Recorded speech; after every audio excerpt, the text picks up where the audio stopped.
So this is just a really simple example of a concept design.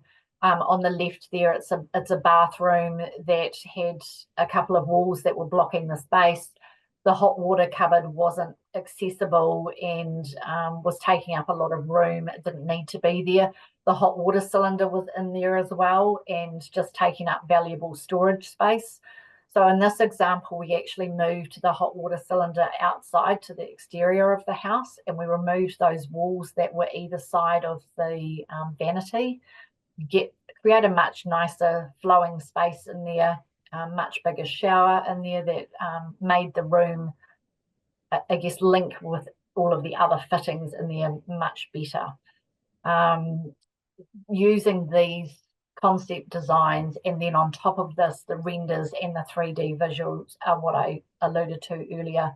And once again, this really helps your trades understand what the project is about. So understanding on the left-hand side what needs to be demolished in the room, what's going to be impacted, and then what is the end vision of where everything's going to be placed, so that they can think through all the different implications when they're doing their quotes and pricing.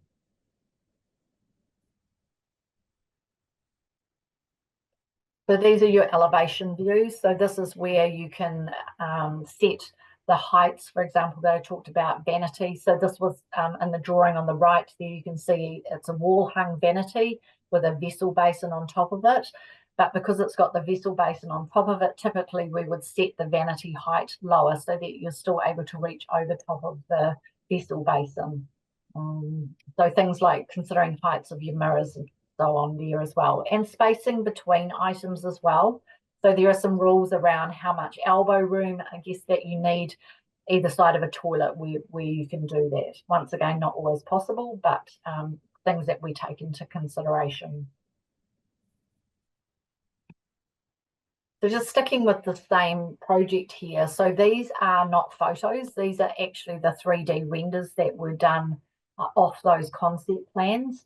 And at this stage, we were able to incorporate the colours, the styles of the vanities, the colour of the flooring, the walls, everything in there so that the client could actually visualise what the space was going to look like when it was completed.